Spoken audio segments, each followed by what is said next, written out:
That was cool. I was like, I liked watching you mouth along to it. That was good. I enjoyed Well, that. I've got used to it. Yeah. Yeah. I don't. Go ahead. I'm a jerk anyhow, so it fits. You and me both, brother. All right. Hey, everybody. Thanks for joining us. Real quick, before we jump into it, first of all, I wanted to mention next Tuesday, our guest is Mike from All Things Fish, and he's like very close to 1,000 subscribers, like super close, somewhere like less than 20 subscribers, I think. So if you guys don't have All Things Fish, if you're not subscribed to them, to Mike, maybe one of the mods could drop his link. Guy's very knowledgeable. He knows a lot about fish keeping. He's been fish keeping for a very long time, a lot of plants and stuff, and a good guy. So if you don't have Mike from All Things Fish, maybe go hit him up and get him. And the other thing, go ahead. No, just do it, people. Just do it. You heard what he said. Just do it. Yep. Second thing is, we don't ever look at the chat for the first part of this conversation. So if people are coming in and saying hi and stuff, we don't say hi back because we're not even going to look at the chat. It's not even going to be up. We're going to ignore it for the whole first part. But the second part, then we open it up to the chat and let you guys ask all the questions that you like of Mr. Mark Sterlson. And thirdly, this is number 100. 100 Yay! of them. 100. So, which is a little late, actually, because, I started it more than 2.5 years ago now. It was in January 2 years ago. So that's actually a little bit late, but I, missed quite a few. So I'm honored, and I mean this sincerely, I'm honored to have been able to interview 100 of you guys in our community. And there's still probably, 500 to go. I still have so many people to interview. I want to get through the entire community at some point. And if you'd like to be on, if you'd like to be featured on the Focus On, my email is at the top of the screen up there. Send me an email. There's no requirements. It doesn't matter how big or small your channel is. All that matters is that you are hanging out with us in these streams and being part of the Fishfam. So I think that's everything. So I'm going to hide the chat. Thank you guys for hanging out with us, and we'll see you in an hour. Okay, it's gone. Shh, it's just us now, Mark. It's just us. Yep. G'day, everyone. Whoever's dropped in. I did see Bunny pop in earlier. Good morning, Bunny. Nice to see you. Hi, everybody.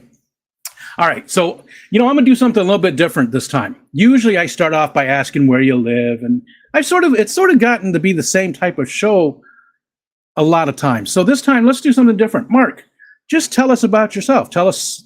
Just go ahead. We know you live in Australia, but tell us anything that you'd like to tell us about yourself and about what you've done in your life, and then we'll go in and ask some specific questions too. But that'll get us started. Well, I live in Melbourne, Australia, the city I was born in. I have moved out of Melbourne once for about 6 months, so yeah, there's that. Married. Been married for 43 years. Nice. Lots of ups and downs. Probably 65% my fault.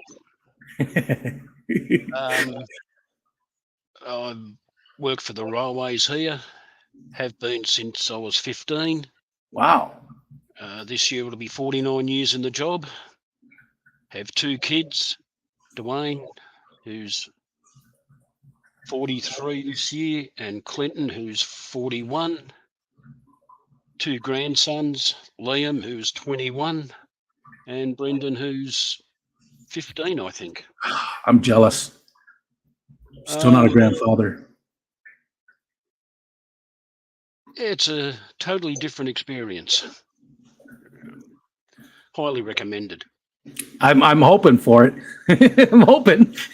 My kids are all married, so the youngest isn't yet, but the other 2 are married, so hoping. Yeah, so that's about the story of my life. Okay, that's a good start. I thought we'd just try something a little bit different and let you guys sort of, because it seems to be a routine, and I want to try to break out of that and ask different questions. So you work for the trains there. What do you exactly do, and what have you done over all those years? And that's impressive to do to work in one industry. Has it been one company that whole time as well? Kind of. They did try to privatise the rail quite a few years ago, and they sold bits of it off to different companies. And I worked for a mob called Freight Australia for a while, who then morphed into Freight Victoria, which was owned by a US railroad. They went bust and went back to government control, and yeah, I've been there 49 years on the job, basically the same thing. I'm a train controller, so I tell drivers where to go. I started on the bottom rung as a junior station assistant in 1974 and slowly climbed the ranks until where I am now. And it's been a good, steady job. It's paid the bills. I'm a bit over it now, but such is life. It must not be too bad with the pay, because I saw that amazing trip that you just went on and all the places you went to, and I don't think most people can afford to do that. And you've done it more than once, right? Haven't you done trips like that before? Yeah, we've done a couple of big trips overseas, mainly Europe. We've hit Africa a couple of times, been to Morocco twice, which I'd highly recommend to everyone. It's a beautiful country. Yeah, I'd highly recommend it. And yes, I am fortunate that I have got a job that pays reasonably well. Debbie, my wife, also works, so the two incomes do help. We did drain the bank balance on this last trip quite substantially, but you work for the money, so you put the money to the use for what you want to do. Yeah, yeah. And in our case, it was, do the trip. Egypt was on the list 3 years ago, but something got in the way and stopped air travel around the world. Yeah. So we just had to do it. And yeah, we had a blast. It looked like it. It looked like it. It was fun. I love all the videos that you posted about all the different places that you were at. It was sort of living vicariously through you and your trip. That was very cool of you to do that. Where all did you go? So the UK, Greece, right? You were in Greece? Yeah, we didn't go to see Jesus. He hasn't come back yet. No? Okay. The trip started in Turkey, which is our second visit there. We went there in 2015 for the centenary of the Anzac landings on the Gallipoli coast during World War One. I'd said to Debbie 15 years before, if I was still alive when the centenary happened, I was going. Because interest in that event was so high, they had to run a ballot for the 10,000 places they had, and I was lucky enough to win one. Nice. So we actually got to do the dawn service at Gallipoli in 2015 for the centenary. And as part of the trip this year, we also went back to Gallipoli and did another dawn service, mainly just to honour the blokes who went there, fought, died. Yeah. And of course, all the ones that come home damaged. Just basic paying my respects to those blokes, because without what they did, we wouldn't be here now doing this. Yeah. I'm with you. And I was going to ask that, what makes it so important to you, that trip? Was it just that, what you just said? No, Gallipoli was not the most important part. Debbie has always wanted to go to Egypt. She loves Egypt. And as I said, we were going to do it in 2020, but something popped up which blew everything out of the water. And we've been planning, working towards it for the last 3 years, and it was just great to actually get and do it. Yeah. And Egypt is an absolute blast if you've got any historical leanings whatsoever. I would highly recommend it. And I can't talk for all nationalities, but as an Australian, I felt very safe there, which is often the question I've been asked. Gotcha. Yeah, because as long as I don't think you're an American, you'll probably be okay. I know. That's a generalization. I was insinuating that, Rico, because in that part of the world, the Americans don't have a very high reputation. No, and we won't get too deep into that, but sometimes, rightfully so. Yeah, sometimes it's justified, sometimes it's not, but it's part of the local ethos Yeah. that the Americans are just out to subvert things. I mean, personally, that's my job. That's what I do. I really enjoy, getting into groups and subverting things and causing damage as much as I can. As an American, I feel it's my duty. So I'm pretty good at it. No, people don't even notice. People don't even notice how much I can get away with. Let's shift gears before we get too deep into that. So a train controller, is it a lot like an air traffic controller? I mean, there's probably not as many levels to that, but you're still making sure the trains they're not, doing a Gomez Adams and, head on into each other, right? You're making sure that they're on different tracks and where they need to be. So is it stressful? It can be very stressful at times.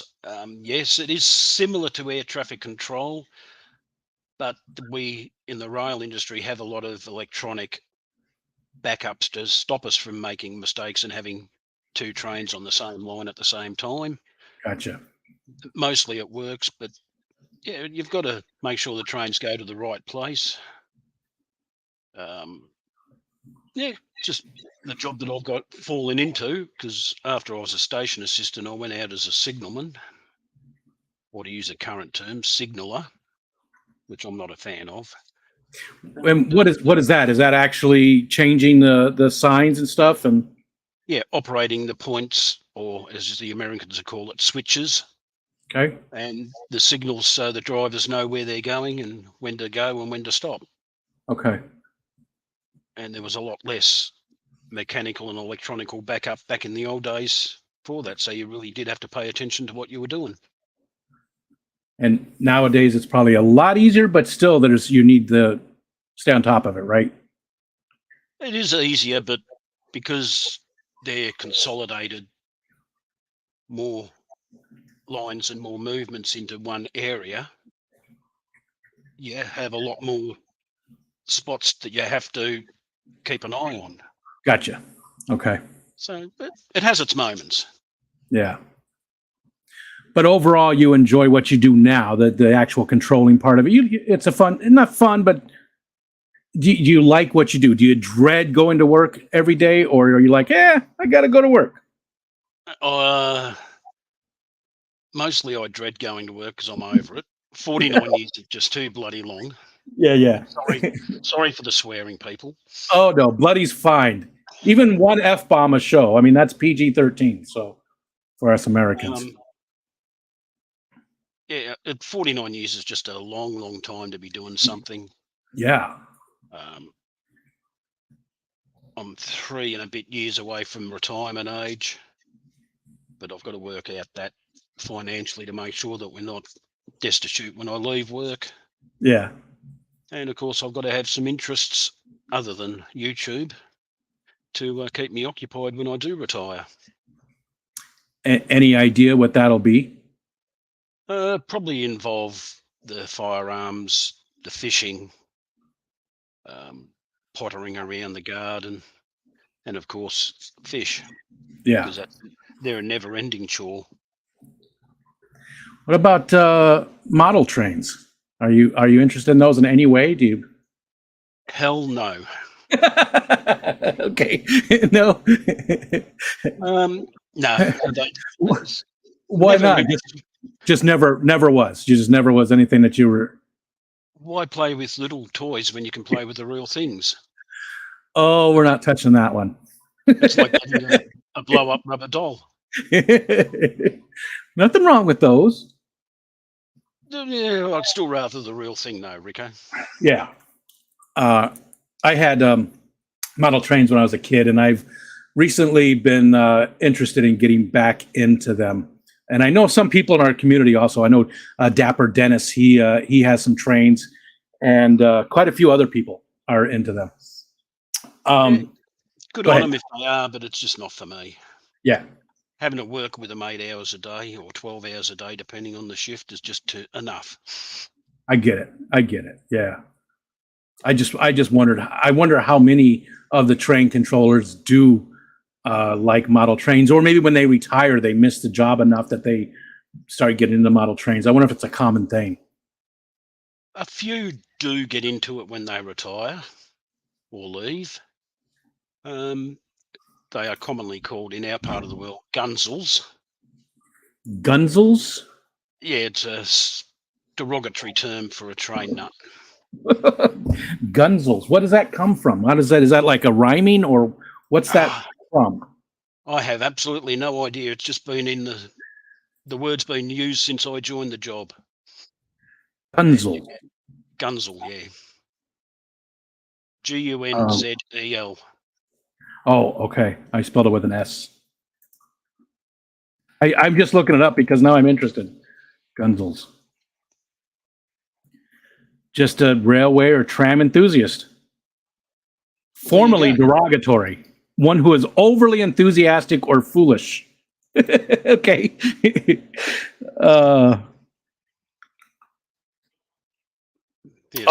Geez. The origin of it is a little bit, it's like catamite. It's okay. Well, we're not going to dig into that one either. That's interesting that it came from that. I'll have to look at that later and figure it out. I'm always interested in the slang that people use. That's so different. Like the British. My son-in-law being British. It's just interesting to me how the different slang comes about and what it's how the etymology. I can't even say it of it. And how it's formed and stuff.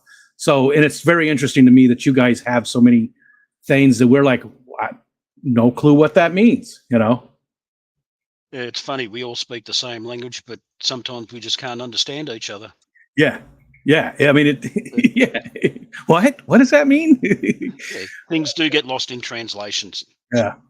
And I was surprised. We talked about that. Well, I think it was yesterday. I asked you about the slang term for your dollars, for your money. And because I've always called them dollary dues. When I had Blake's Aquatics on, we decided that's what they were called. That your dollars were going to be dollary dues from now on. Because it just sounds very, very Australian to us.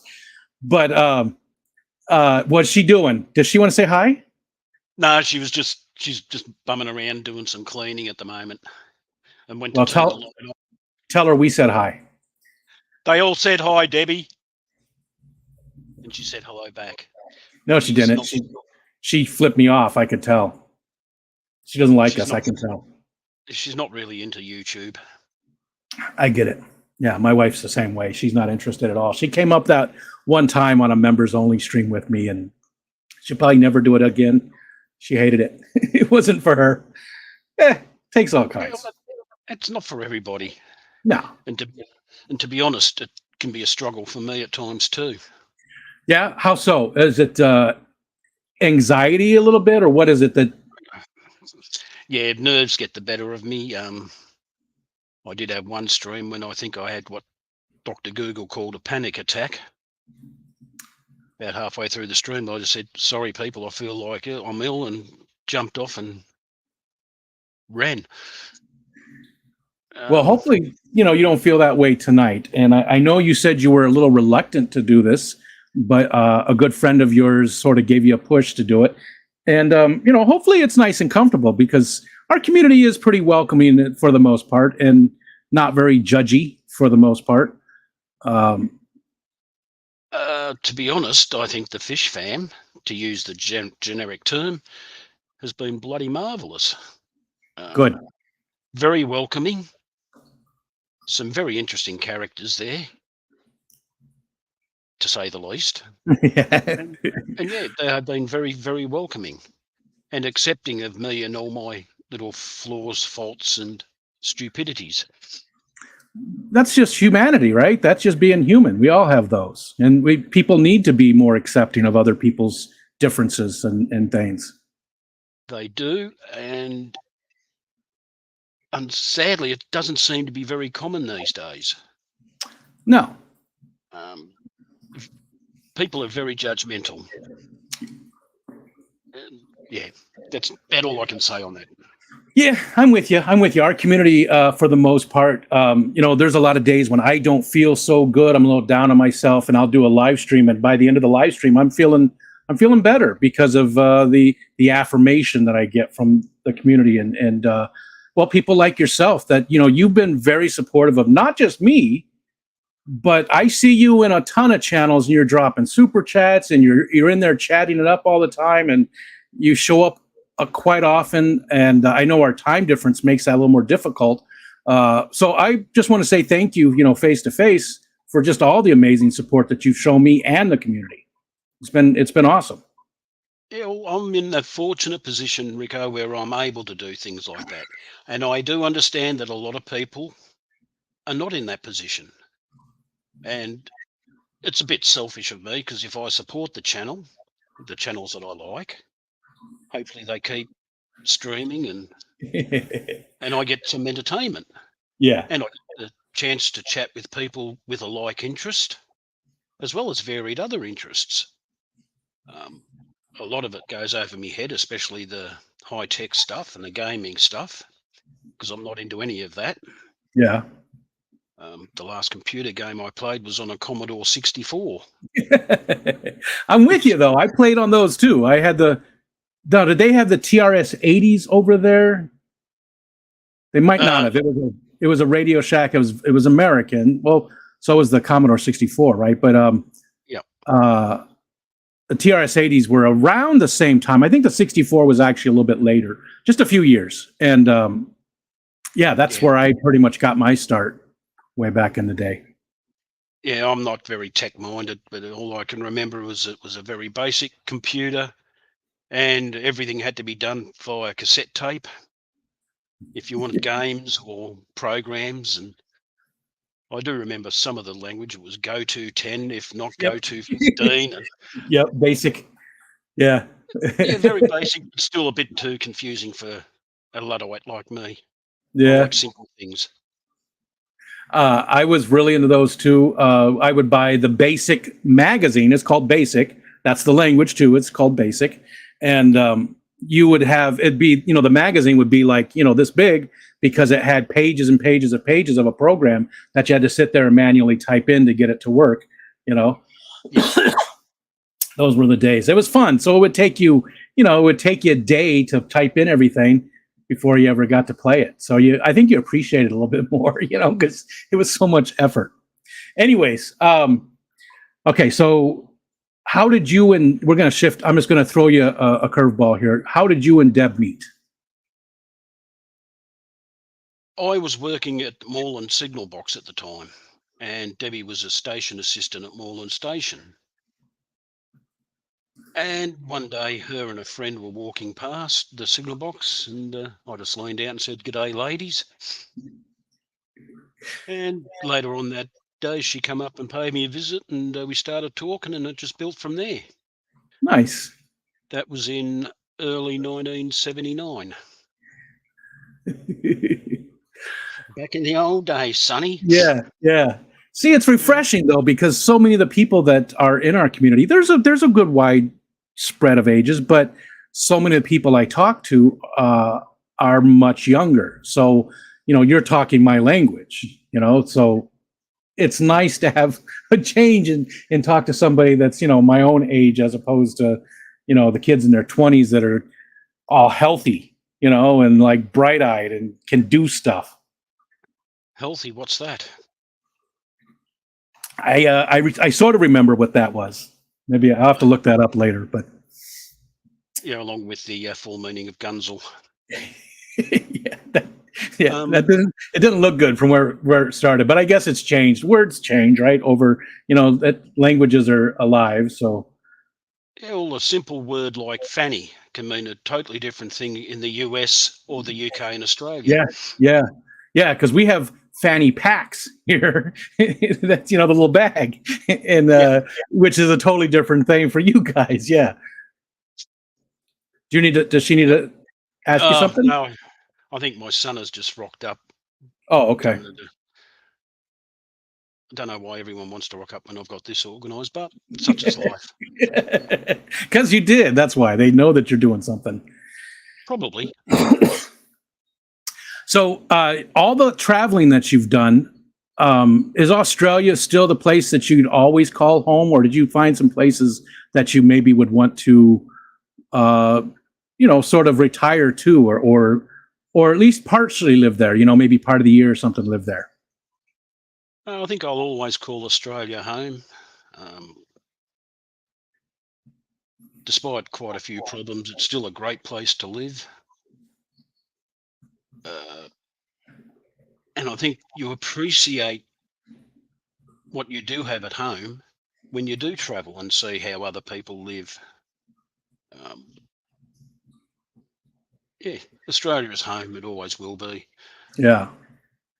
No matter how much I love visiting some places, it's good to get back home. Yeah, I get you.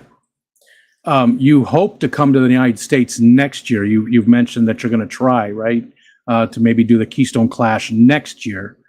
Will that be your first trip to the States? No, that'll be our third trip to the States. Okay. We've been there twice before, only the West Coast, well, sort of. In 2010, we visited, spent 6 weeks, and we drove from Portland, Oregon, all the way down to San Diego in California. Nice. Stopped wherever we wanted, looked at whatever we wanted to. Got to do a childhood dream, which was visit the La Brea Tar Pits in LA. Yeah. Nice. Which bends back into my historical interests. And in California, there was a fossilized redwood forest that we visited. Just a whole heap of interesting things. And yes, I am going to the Clash next year, as well as 98% certain that I am. Good. Okay. And I've already got one little side trip added onto that, because the Clash is in Pennsylvania. And there's this little town that had some interesting happenings in American history called Gettysburg. That's not that far away. No, it's not far at all. No. And yeah, that's definitely on the list to be visited as well. And maybe now, when other battlefields. When you did your California and West Coast trip, you said whatever we wanted to see, did you have like an itinerary at all? Or did you guys just hit the north part and say, okay, this is where we're going, and then you just started going? Or how did you have some plan? Had a rough itinerary. Yeah. Worked things out for a comfortable day's drive on where to stay so we could book accommodation and whatnot. But allowing 8 hours for a 4-hour drive or a 5-hour drive, you could stop somewhere and see something. Yeah. No hurry. No hurry. Stop. We had lunch at just about every brew pub between Portland and San Diego. Yeah. Trying all the different beers and different foods. Now, did you find some beers that you liked? Yes, very much so. Yeah. See, because that's the thing, there's all the jokes about American beer, like, what do two people having sex in a canoe and American beer have in common? They're effing close to water. There's all those jokes, but yet that's not, Budweiser, while it is an American beer, is not the American beer, right? All those mainstream beers, those aren't indicative of the types of beer. So you got to experience the actual true American beer society or beer, that's the real American beers from all those brew pubs and stuff. Yeah, America was the home of the microbrewery, as far as I can tell, and it has translated overseas where it's getting better in most countries. But yeah, the mainstream inoffensive lager, it's ubiquitous. It's everywhere. Yeah. And I get it. I understand that, but I think that's the case with every industry. Is when something is huge and mainstream like that, it's usually not as good as the little smaller mom and pop stuff, or the small batch things, or the artisanal. And those things are usually better. So American cheese. Everybody's like, oh, that's what Americans like, American cheese. Well, no, you can get any kind of cheese you want. It's just, I don't know, it's weird. So it's good for somebody like yourself to be able to experience that and see, hey, that's not what Americans are about. It's sort of a pet peeve of mine. I have a lot of friends that live in the UK and Australia and Germany, and that's just a running joke about a lot of our products. That we're famous for McDonald's and killing people. Yeah, well, when Macca's first come to Australia, I tried it, was not impressed. I've never been back. Yeah. I I have to admit, though, I just had that for dinner tonight. So I get up. We don't always, but tonight I was in a hurry, and Michelle stopped and picked that up on her way home. So I did have McDonald's today. So, but hey, everyone's different. Everyone's got different taste buds. I'm quite sure that a lot of your audience here would not try a camel burger, which I had in Jordan. Describe it for us. Would it, compare it to like a beef burger? Slightly gamier than beef, but overall, I thought it was quite good. Yeah.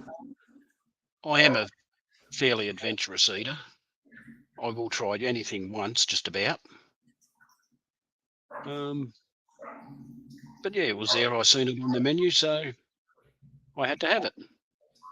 I would try it. Oh yeah, I would definitely try it. I mean, I've eaten crocodile, buffalo, which I'm not sure if it was water buffalo or bison, because they never really had an adequate descriptor. Gotcha. Kangaroo, of course. Of course. I like how, because for us, that's out there, but for you, that would be, of course. Yep. Snake I've eaten. Witchetty grubs. Yeah, lots of things. See, those I'm on the fence about, because now, don't they burst when you eat them? They're still sort of cream filled. Yep, but it's almost a nutty flavour. Yeah. They're not bad. I wouldn't say they're great, but they're not bad. And yeah, I'd give them a go once. If you ever come across them. I mean, you eat crickets and grasshoppers and... Yeah. Well, I'm hoping somebody sends some to me for my Snarf or Barf segment, because I definitely will try it, but it's one of the ones that I'm sort of dreading a little bit, because it does the surprise in the middle. That's what I don't care for. If it was dry, I think I wouldn't have as much problem with it, but I've seen people eat it, and it's just, and it just, to me, it sort of looks like a chewing on a big zit. That's one way to look at it, I suppose. I'll have to look into it and see if we can get you some. Please do. Yeah, as long as it's not. I gotta imagine the shipping's going to be crazy. So I that's one thing I hate, for people to, spend a lot of money on any of that kind of stuff just for something that's silly. So that's why, like the Vegemite, I didn't want you to actually send me any, because even a small jar that you sent me would probably, cost $30 or something just for the shipping. As I said, I'm in a fortunate position where I've got a disposable income, and I will dispose of it where I like, and on who I like. Because I did send Bunny a jar of Vegemite. Yeah. She was not impressed. Yeah, I remember saying.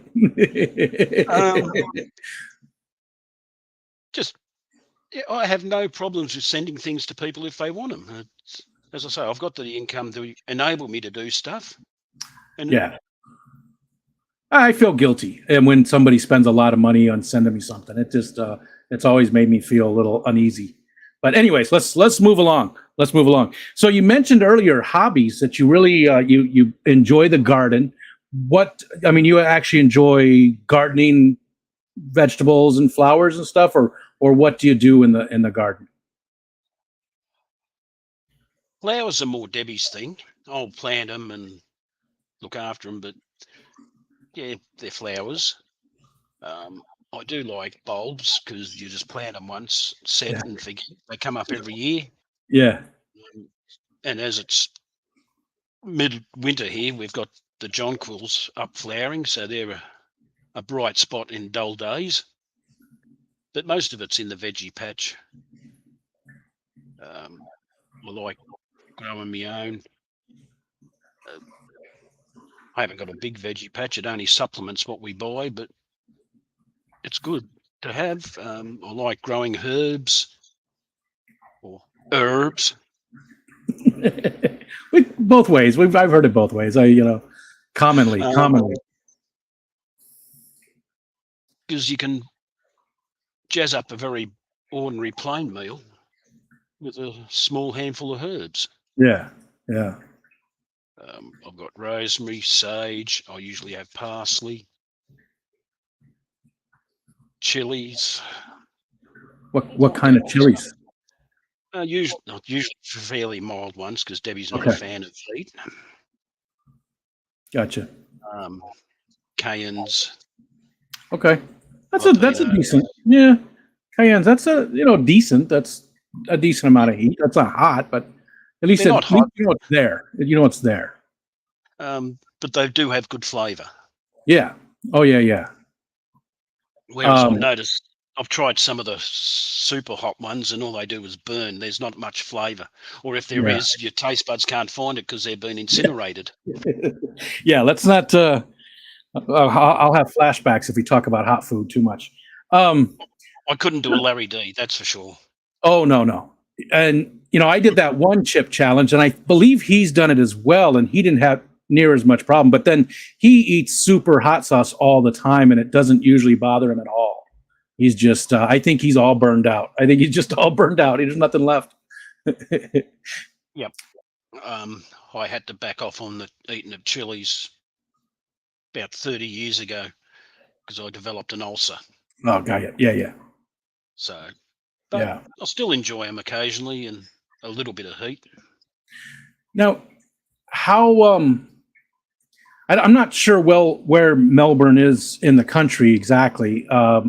How are you towards the northern part? Are you towards the southern part? Where is it? I can't picture it in my head on the map. Are you on one of the coasts, close to one of the coasts? Good guess, Rico. 97% of the Australian population lives within 50 k's of the coastline.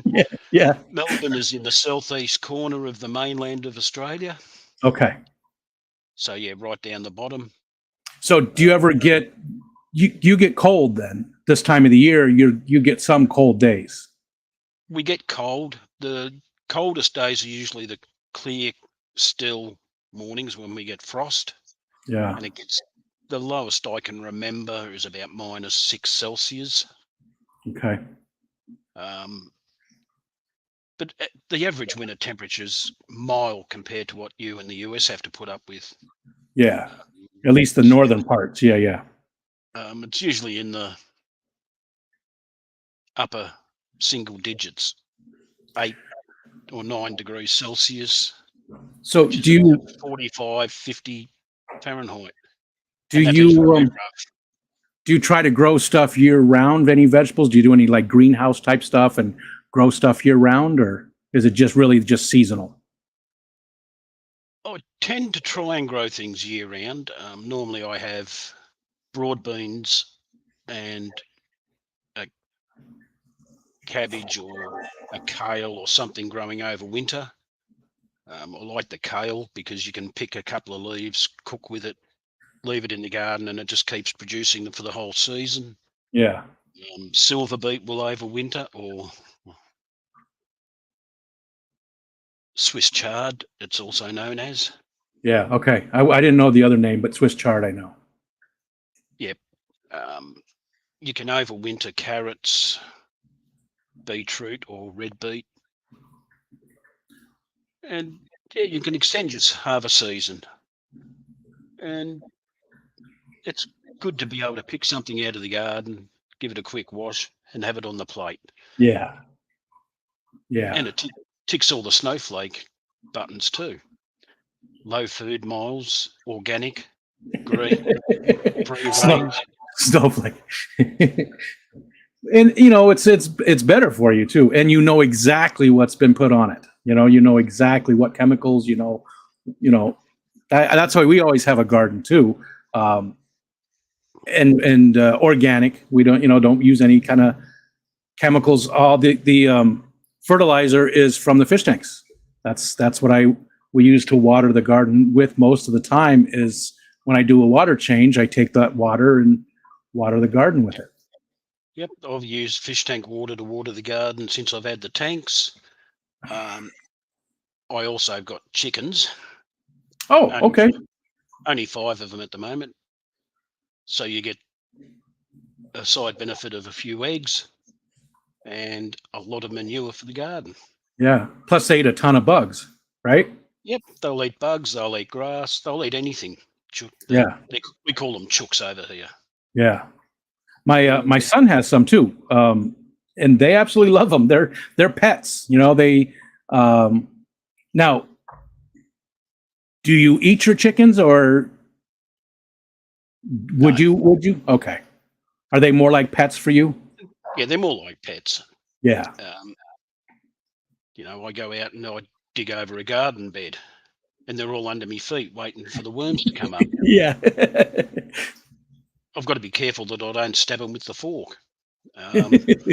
It is what it is. I did keep quail for a while, and I ate those. But it's hard having things like quail when you're doing a lot of travelling, so they ended up going by the wayside. But it was an interesting experience. And I know Silver Creek's got quail, and he's enjoying them. Yeah. I wonder if they're the same. Are they the same species of quail? Are they the same breed of quail that we have? I know there's 5 different ones. Yeah, the domesticated quail are mostly Coturnics or Japanese quail. And that's pretty much worldwide. That's everywhere. That's pretty much. Yeah, Okay. pretty much worldwide. They do have distinct strains like the Texas Whites, or there's an English variety, but they all stem from the same breeding. And it's one of the most common quail species in the planet. How big would yours get? Because I remember in Arizona that they were good sized. Just the body would be pretty good. We'd go out quail. I'd go with my father-in-law when he was quail hunting, but they were pretty good size. There was quite a bit of meat on them. Are yours that same way? Or let's say I'm trying to find something here that is a good size. I don't really see anything to describe it though. How big do they get meat wise, just without all the feathers? And are they that big? Yeah, they're a good size, the quail. I'm trying to remember. I think the average size, and sorry, this is in metric. It's okay. About 170 to 200 grams per bird dressed. So getting up towards half a pound. Yeah, good sized birds. Very tasty meat. Yeah. Yeah. They just weren't very compatible with the travelling lifestyle that we're currently living. Yeah.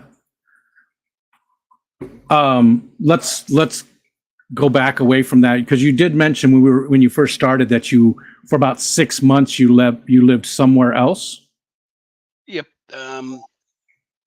We'd been married for probably less than a year, and we moved up to Castlemaine, which is a country town in Victoria, which is a state I live in. Now, that was mostly so we could get a railway house. Because if you move back in those days, if you move bush, you got a house, and if you move back to Melbourne with a promotion, you then got a railway house in Melbourne, and the rents were about a third of the price of the market rates. So 6 months up in Castlemaine. Unfortunately, that was during winter, and it gets very, very cold up there. Some mornings it was minus 10 degrees Celsius. And you'd need to chip ice off everything before you even moved. Gotcha. Okay, so only 6 months. 6 months out of all that time, you lived in another place. Yep, I've lived in Melbourne the rest of my life. And any interest there of moving to a different part of the country? Like when you retire, are you still going to live in Melbourne, or do you feel like you should move somewhere else? Probably still live in Melbourne because our kids are here. Yeah. I mean, the dream is to live in Tasmania during the summer where it's cooler and go up to Queensland or somewhere warmer for the winter, but I don't see that ever happening, to be honest. Wow. And something just happened in the other room. Sorry. Well, I was just looking at this over here. Somebody must have dropped a lot of a membership thing. Hold on. I gotta say, because it's supposed to be in StreamYard so I can see it, but I've got to see who did that. Oh, it's Alexander Engelhart with 50. Holy God. It's been Alexander. I was actually worried about you. I hadn't seen you in forever on the D&D too, but I guess you were on vacation, and good God, look at that. Alexander, thank you as always. Wow. You don't even know right now. You don't even know, Alexander. I can't even begin to tell you how much I appreciate that. That was amazing. Thank you so much. And I'm not going to read all the people that got memberships for it, but it's good to see you again, Alexander. And, dude, you just thank you so much. I appreciate it. Okay. All right. Let's get back to this. Thank you, Alexander. That was very generous of you. The guy has done that so many times over so many different channels, and he's a lot like you. He's got some disposable income, and is just amazing with what he does with it. So thank you from the bottom of my heart, Alexander. Yes, Okay. Hence the verb to be Engelharted. Yes. Yep. It is. It's a whole thing, and it's an amazing feeling to just, you feel honored and shocked and just all those things. Okay, sorry. So you were talking about maybe moving elsewhere, but you've got a lot of roots there with the kids and the grandkids and everything like that. Yes, I do. Ooh. Oh. What do we ever had a silly question, Rico? Yeah. Have we ever had an unboxing on a Focus On? Never. Let's see it. You want to do it? Here, I'm going to put you on the big screen so it's just you so we can see what you got. But I'm obviously still here. Well, now I can pick my nose and nobody will see it. A couple of months ago, just before I went on holidays, Belinda and Craig had an auction to support Debbie Holding's grandson. Yes, which was an amazing thing. And I bid on a few items and got them. Nice. I love that. I love that so many, when people need help, and there's people that fall through the cracks, people that do need help and don't get it. But there are quite a few that do get the help when they need it, and I absolutely love that about our community. Yep. So nice.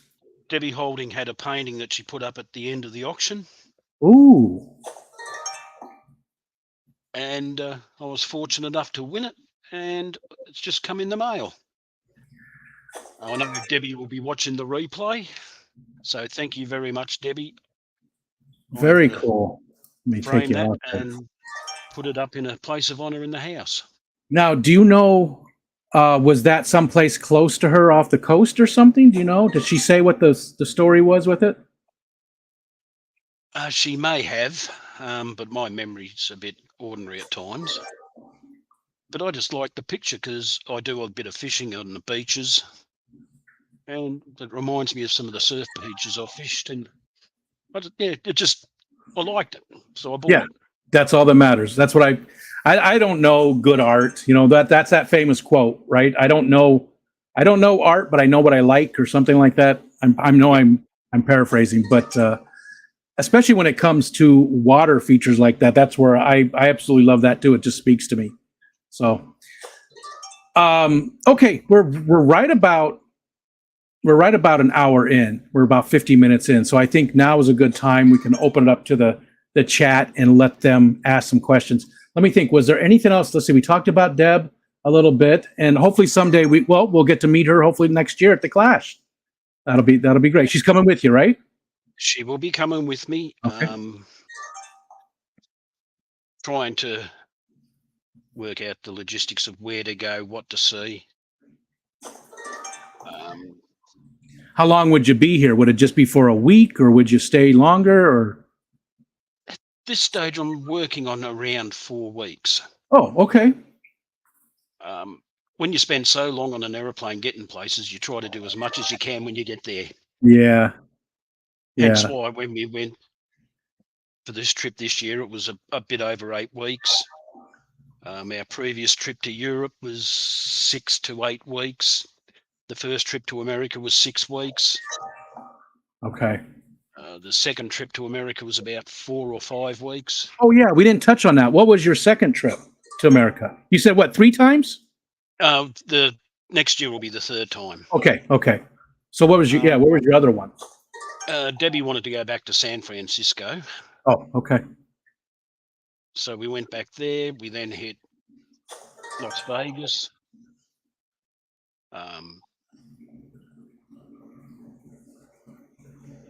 While we were at Las Vegas, we took a chopper ride out to the Grand Canyon.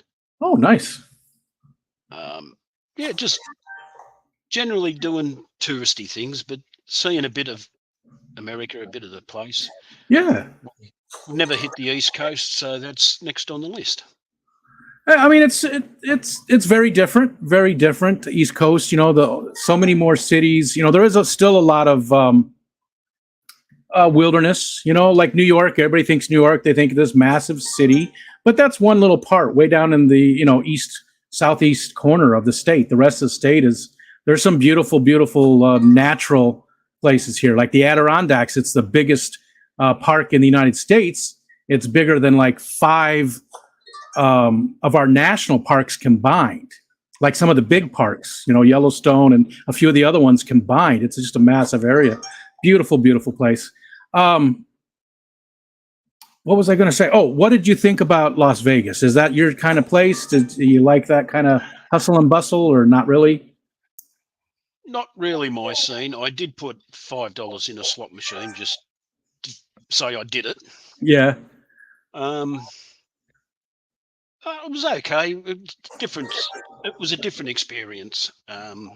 There is one place there that I wanted to visit. It was called Battlefield Vegas, where you can go and shoot some guns that are very, very illegal over here. Oh, gotcha. A 1911 Colt, an M1 Garand, a Tommy gun, also an AK-47. Just the usual stuff. For Americans, yeah. Yeah. What is it about guns too that you enjoy? I what's the word I was looking for? You you are a gun aficionado. You enjoy the gun. What's the word I'm looking for? With what I have, it's mainly the history that gets me into it. Okay. I do own about half a dozen that were made in the 1870s. British military firearms, a couple of Snider rifles, which was the first cartridge rifle the British Army had. The Martini Henry, which served the British for 25 years, was a single shot black powder rifle. And of course, I've got a Lee Enfield, which took over from them. But mostly it's the history involved in the firearm. Gotcha. And yeah, as people probably know, I'm a bit of a history nut. Yeah. So yeah. And why? What is it about history that that's just so interesting to you? What is it that speaks to you really? Do you know? Can you articulate it? I don't know. It just always has interested me. Gotcha. Even as a kid, I'd go to the library. I'd come home with a dozen books,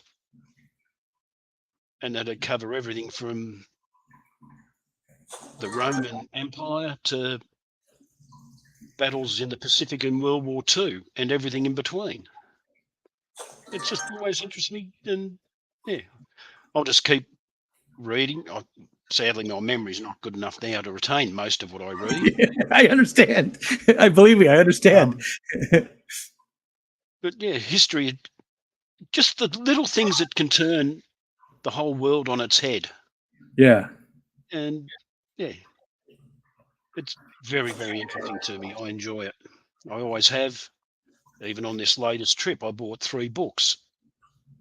One on the Colditz prison, which was a German prison camp during World War II, where they sent the prisoners who kept escaping to. Another one on the German invasion of Crete in 1941, which had personal interest to me because my grandfather served there during World War II. Okay. And a book on the American glider pilots who led the invasions in Sicily, Normandy, southern France, and across the Rhine in 1945. Yeah, that's crazy. Those gliders. There's tissue paper, right? I mean, they're made out of hardly anything. Those are very, very brave people who flew those. Incredibly brave people. Extremely brave. They were told when they signed up for the job that there was, on any one mission, there was a 40% chance that they wouldn't come home. You've got to be dedicated to the cause. Yeah. And that's one reason why that has been called the greatest generation, because people did do those sort of things. And they were all volunteers. So, Yeah. About the history, is there any like specific era that really interests you the most? It sounds like the World Wars are a special interest to you. But is that how it is, or is it just a broad interest in history across the board? the World Wars, especially World War One, are one of my main interests. The Roman Empire, because they showed that if you did things right, you could have an empire. Yes, they carried a big stick, and if you revolted, you were put down with extreme prejudice. But if you played the game Roman style, you could live very well. Yeah, just it interests me. That's all I can say. Yeah, that's okay. I just wondered if, because sometimes it's easy to put those, why you're really into something. It's easy to put it into words, and other times it's just something that just talks to you. So, okay, I think now is a good time though. That we're just about an hour, so let's go ahead. Let me pull the chat up, and it's still going off. It's still on my screen. It is still doing all the membership stuff. Again, Alexander, thank you so much. I also see Fantastic Freaks became a member. I got to see if for some reason it's not. Usually it gives me a little star. Comment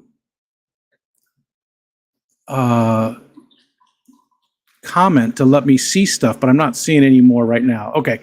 All right. So anyways, so let's start off. I'm going to start with first one I see there is Mountain Green. And if you guys, anybody has any questions for Mark, please do the @RicoStan, so it pops out for me, just like Dan's Fish always talks about. He shows you, it shows up in orange so I can really see it as you guys are talking to each other. 59 people currently watching. Thank you guys all for being here. New Local Austin, I see you. I shouldn't have said that. I should have said no names because I can't say hi to all 59 of you. I really do appreciate you guys all coming in and hanging out with us and getting to know more about my friend Mark. And again, thanks, Alexander. So first one, Mountain Greenery. Hello. So this is a standard question that gets asked every stream, which you're in quite a bit of these, so you probably know that. Big Cat, Mountain Greenery's other half, always asks if people believe in aliens. So do you believe in aliens?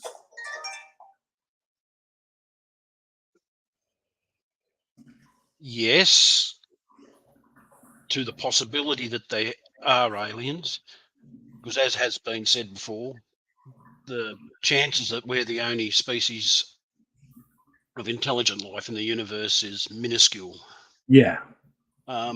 Whether they're on the same technological level as us at this time, whether they've peaked and declined, whether they're still going up, I don't know, but yeah, there's got to be something out there. And to throw in a Monty Python quote, I hope there is intelligent life somewhere up in space because there's bugger all down here on Earth. Yeah, good. That's a first. I think you're the first one to do a Monty Python quote. That's because again, it's our age. A lot of everybody in here, I bet, knows who Monty Python is, but a lot of people didn't get to. They weren't alive when they were actually creating all of it. Next up is Nano Aquarium Guy. Hi, Jay. Jay wants to know if you have a favorite collector gun, book, or historical item. So something that you have that has a historical value to it. What's your favorite piece? Favorite piece at the moment is my London Small Arms Mark III Snyder. It is in beautiful condition for its age. What is the age? What roughly? It was built in 1877. Oh, okay. Yeah, a modern firearm. Single shot, black powder, .577 caliber nominally. Fires a bullet that is actually .595 in diameter and weighs 500 grains. And for all the people who own guns, they'll know what I'm talking about. Yeah, it throws half a house brick of lead. Okay. Very similar to the trapdoor Springfield that was used by the American Army. I have heard of the Springfield rifle, right? Well, you do have a few Springfield rifles over Okay. there, Rick. The most common one was the 1903, which was based on a Mauser design.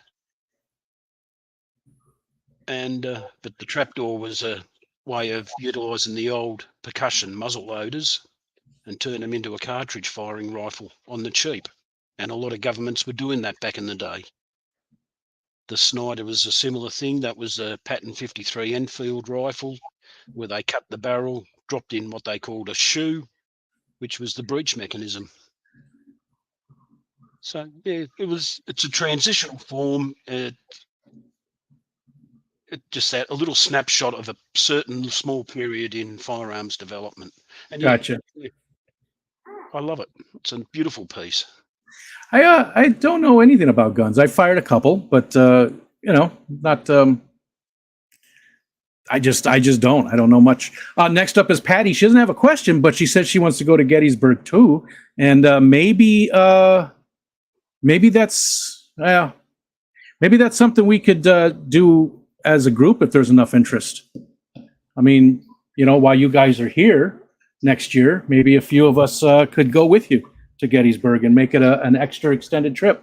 We'll have to see what next year looks like. I think that'd be fun. I think you get a few of us together and extend our Keystone Clash trip. Yeah, that sounds like a very good idea, Rico. Patty, you want to go? I bet there's a bunch of other people. There's a lot of people that live, real close, right around that area. They might even want to go for a day trip or something. So we'll have to work on that, Patty. And hi, Patty. Hi, Ed. Ed's going to get back. He's going to be back in a minute. He's going to get some food. Craig. Hi, Craig. Coral's up next. Hi, Coral. What is Mark's favorite fish to eat? And would you keep that fish?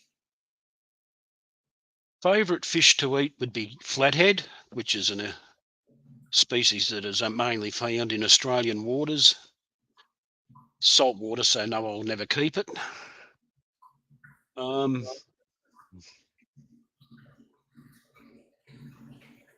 Sorry, Rico, I just read Craig's comment. I'll need a big carry-on for the next trip by the looks of it. Yeah, flathead is my favourite fish to eat. And no, I'll never keep it because it's salt water and I have no interest in salt. Okay. Never had it myself. I didn't ask you that too. How many tanks do you currently have and how long have you been keeping fish? Keeping fish, I think, well, I did have fish when I was younger, about 15. Yeah. I had a goldfish in a very small tank.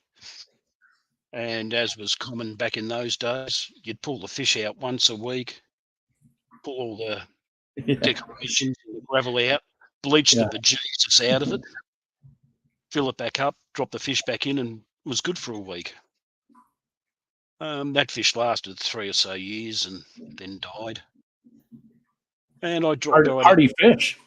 Yeah, they were back in those days. I don't know why. If you tried it now, they'd all keel over and die. And then I got other interests, and fish just disappeared. And in about 2019, and very iffy on those dates, out of the blue, Debbie decided to get a what was almost basically a 55-gallon 4-foot tank. Got it through Gumtree, I think, second-hand, come with wood, a couple of plants, and 3 or 4 angelfish. So it was put up by my son, who has been into fish for a long time. And I had to hit a crash course on learning how to look after fish, because I knew I'd get the job. And was recommended a couple of channels on YouTube, KG Tropicals, Aquarium Co-op, and Blake's Aquatics. Started there, watched them, found you when you did the interview with Corey, like many others, no doubt. Hi, Deb. She's getting yours. Can't hear it. I think I said hello. Could see you the back here in the camera.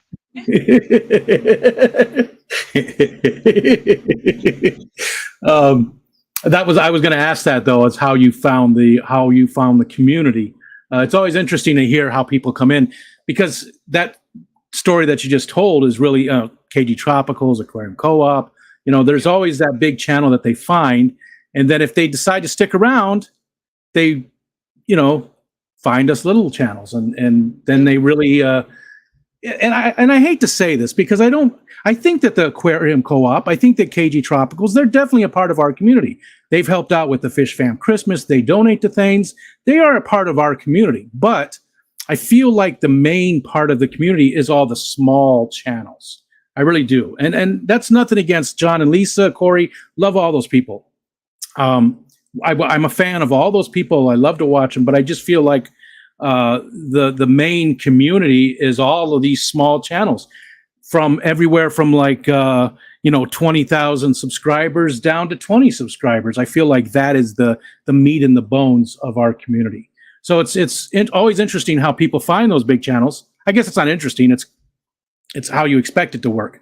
And then they just trickle down to us at some point.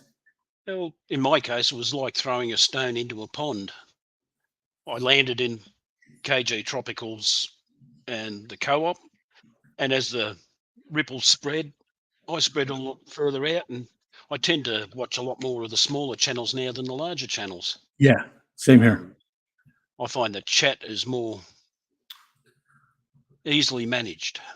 Yeah. And you can follow the conversations. Where on the last time I looked at the Co-op, it was moving so fast, it was a blur.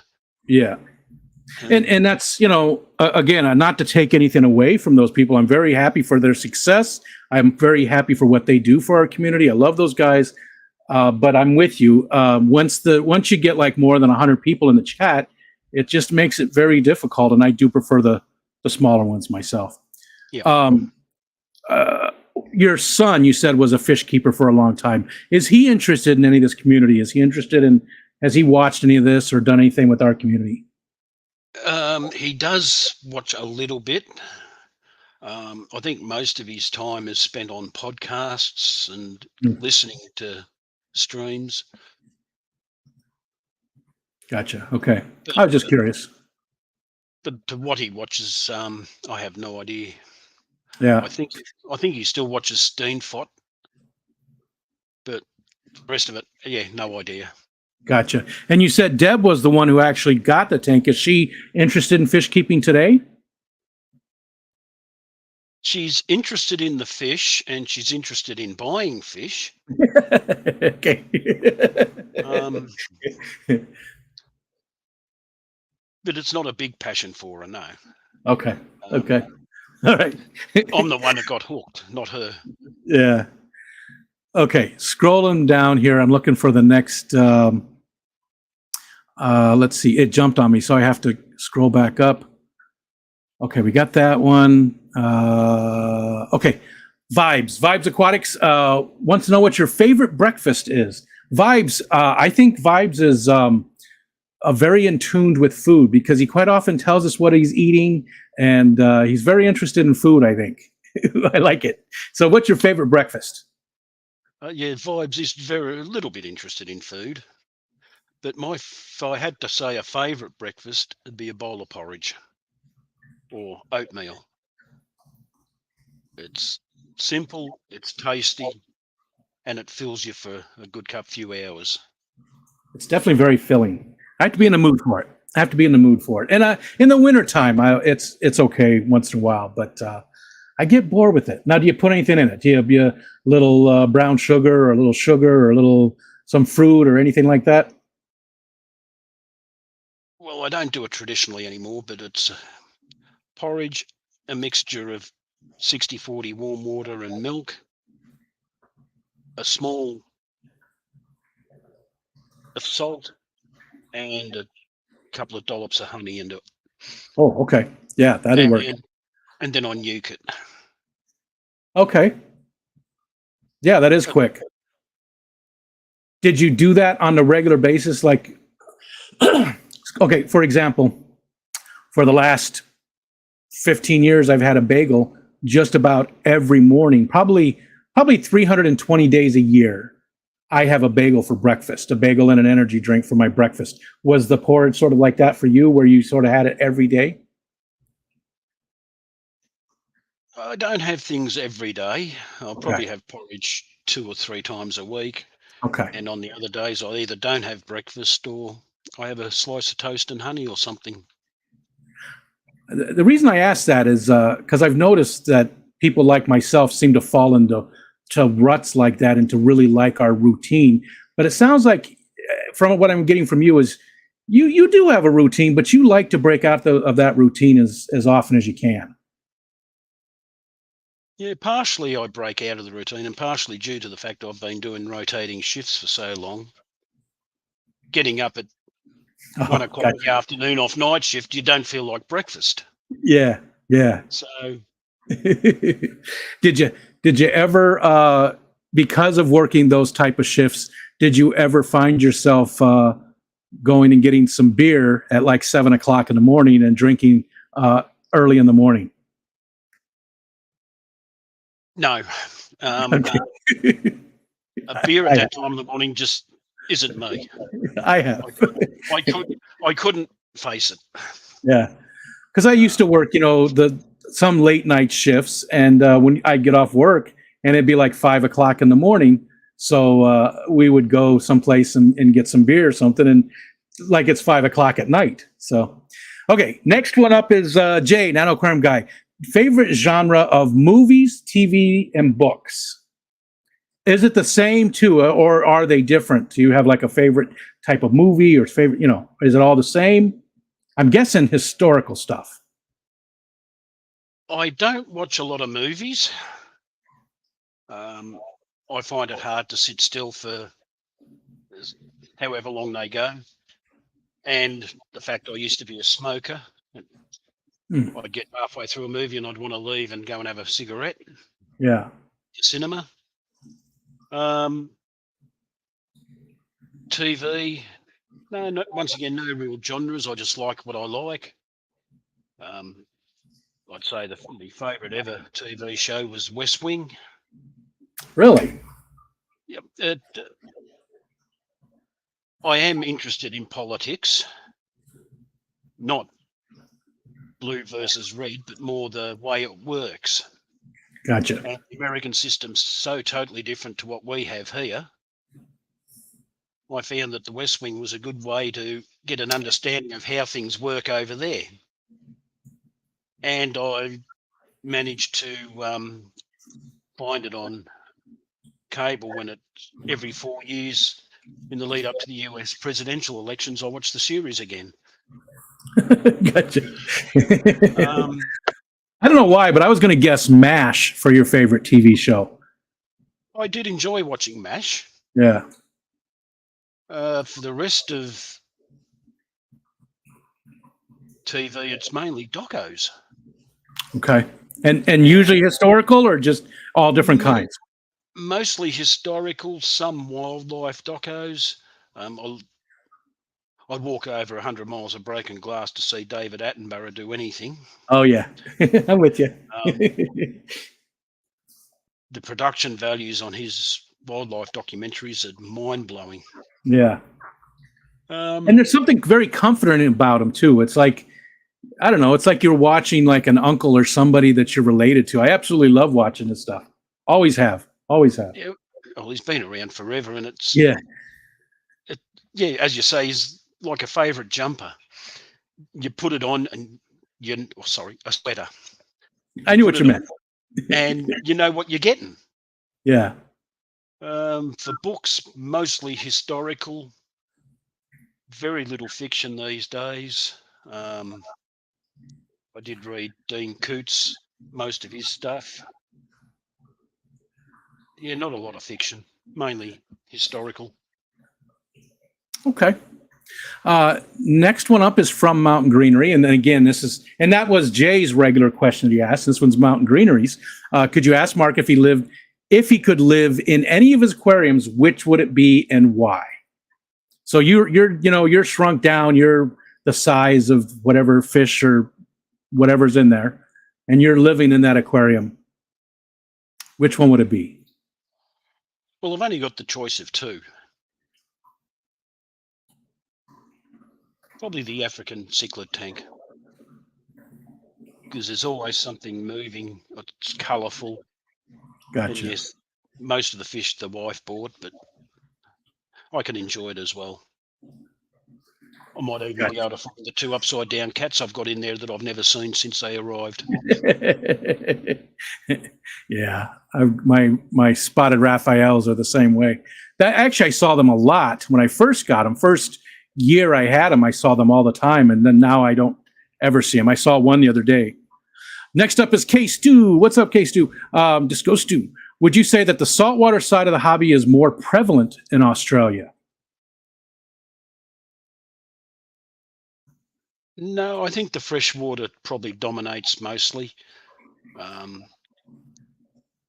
by saying that, I haven't got a huge interest in saltwater fish keeping. And so I haven't really investigated the scene it very much at all.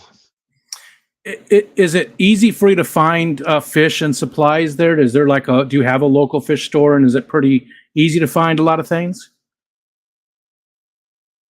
Yes, I do have a couple of local fish stores. Well, there's about 3 of them. One of them I don't go to because I wasn't happy with the customer service. So I voted with me feet. But the other 2, very well run.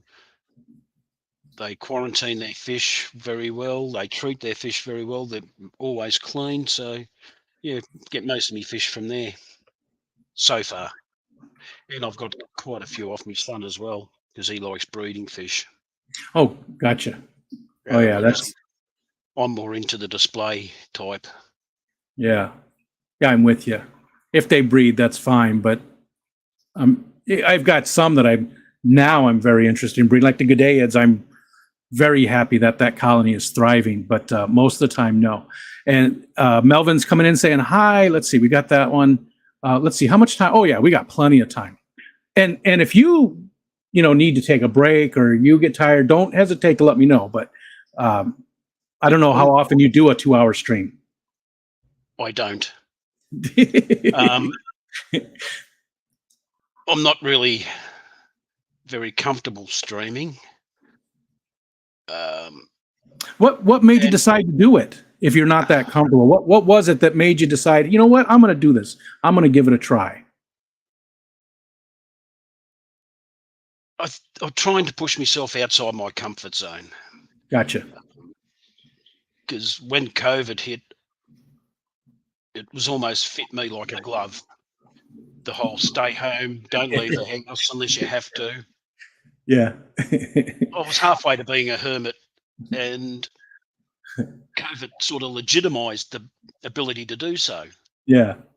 And yeah, so I had to force myself to push outside my comfort zone. And yeah, I don't stream anywhere near as often as I should. And some of that's due to the shift work. Most of it's due to I have to build up the courage to do it. I mean, Gotcha. I couldn't be like you or Craig or some of the others that can just pop up at the drop of a hat and do a stream. It frightens the living daylights out of me, to be honest. Honestly, and I've said this before, so you're number 100. You're the 100th focus on. But so I've been streaming 2.5 years, something like that. So I don't know. I've done 600. I'm just guessing 600 streams, and I still get pretty anxious sometimes before doing a stream. Like sometimes I have to just don't think about it. Just do it really quick, get it going. Don't schedule it. Go.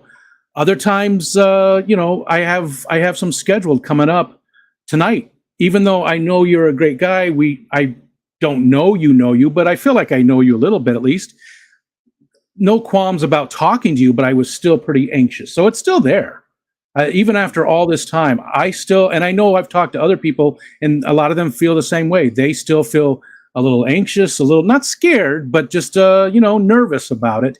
Even today, after streaming all these different times, so you're not alone. You're not alone with that. I think a lot of us, and it's good for us to, like you said, to break out of the box. When you were talking about the COVID thing, I was laughing because that's me. I've been, ever since I retired, I have been that guy that I barely ever leave the house. So I understood what you were saying 100%. 100%. Okay. Next one is from Carlos Diaz. Of all the fish keeping lessons you've learned, what lesson do you wish you hadn't learned? So like basically it's like the biggest mistake. I think that's how I sort of take it. Touch wood. I haven't had any major disasters as yet. But patience is the one that I struggle with. You've got to be patient with fish. You can't expect instant results. Yeah. But yeah, fortunately, no major disasters yet. Gotcha. Patience. Go ahead. I try to learn from other people's mistakes, which is why there's ink birds on the heaters.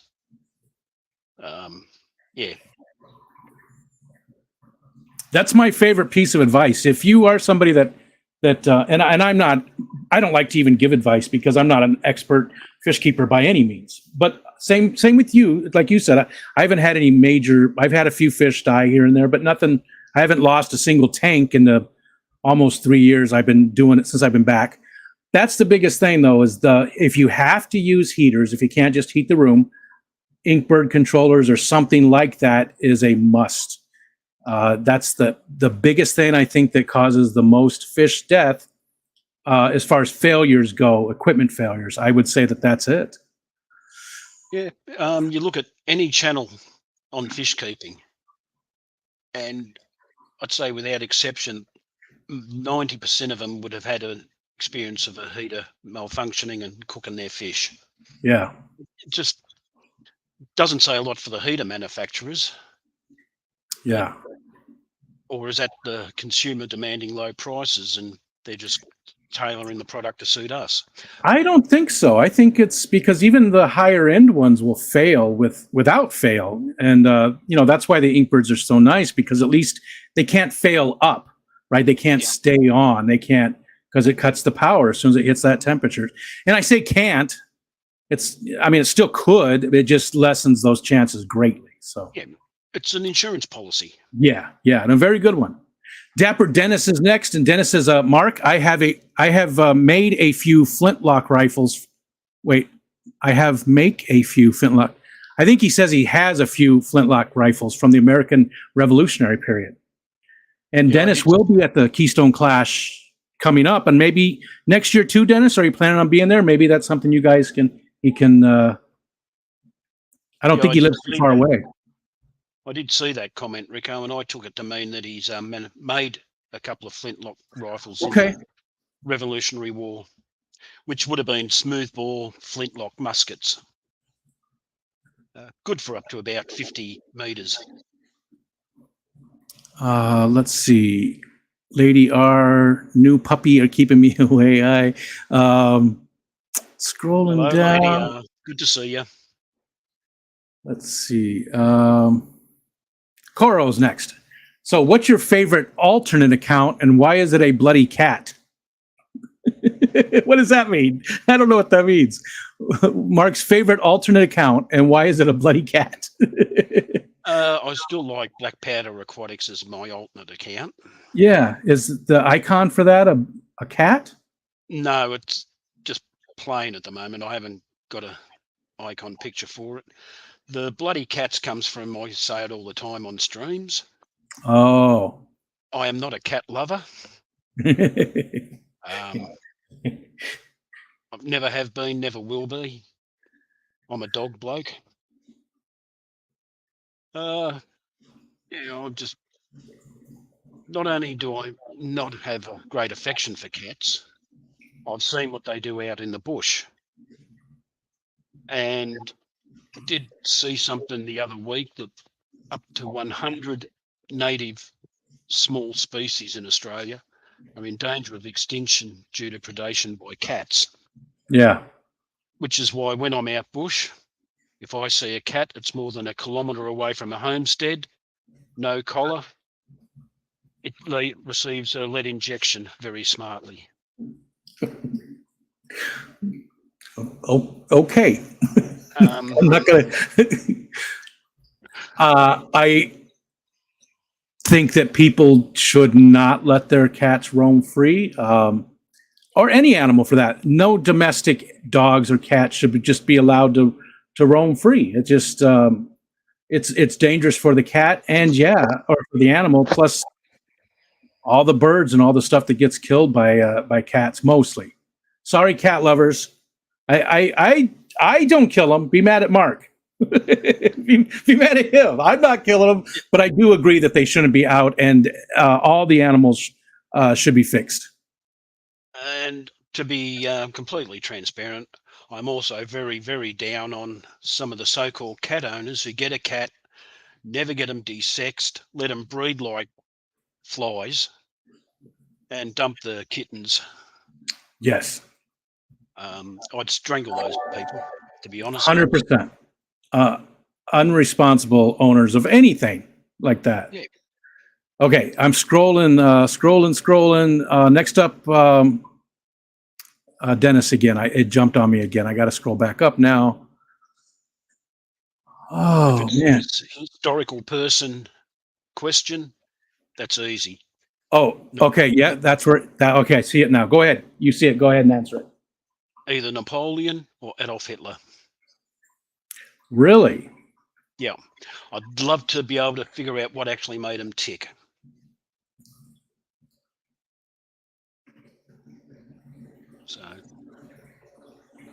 So just to have a conversation to just try to understand what made him do. Yeah. A conversation, or be a fly on the wall at some of the meetings that they had to figure out why things went the way they did. I mean, I'd love to be a fly on the wall in Munich in 1938 when Chamberlain walked out with peace in our time that didn't even last 12 months. So, yeah, they're the two I'd love to meet. Gotcha. What about the time period? The second part of that question. Was there a specific time period that you, apart from meeting those people, is there a different time period you'd like to go to? Yes, in the Victorian era in England. It was a time of great change, technological advancement. Of course, a lot of the firearms that I've got VR written on them for Victoria Rex. So yeah, the Victorian period. That's a hard question for me to answer. Okay, next up, Amisa. your favorite road trip soundtrack, podcast, etc. So if you guys are driving somewhere, what's playing on the radio, or do you even play the radio? Sometimes we have the radio going and it's just on a local radio station, usually classic hits of the 70s and 80s. Okay. It fits into my age. Yep. Podcasts, not many. And I should really listen to some streams while I'm driving or on road trips, but no, I don't do it because, as I say, Debbie's not into it. So just like looking at the scenery, discussing what we've seen, where we're going, what's next. Yeah. And have some pleasant tunes on in the background. Yeah, same with us. We talk a lot while we're going places, discuss a lot of stuff. So do you have a favorite band? Is there any band that you're really into? Favorite all-time band, Pink Floyd. Good choice. A variety of other things, a lot from the 70s, Heart, local Australian music, Skyhooks. I don't think I know them. No, though, I don't think they ever made it very big outside Australia. Okay. Same kind of music, though? That's sort of just that 70s kind of rock? Skyhooks were more into the early, almost glam rock. Oh, okay. But when they hit, I was a 15-year-old kid. It was something different, and it was very different. Kate Bush I liked, but a wide genre of music. There's always a folk band that I listen to somewhere in there. Yeah. Mainly Australian folk bands like Red Gum, Weddings, Parties, Anything, or the Waifs. Paul Kelly is another Australian singer-songwriter. I don't think I know any of those. I might have heard some of their music, but none of them sound familiar. Midnight Oil, and also big part of the late 70s and the 80s. Yeah. And probably the most recent band that I listened to a lot was Offspring. Like them. That's my modern music.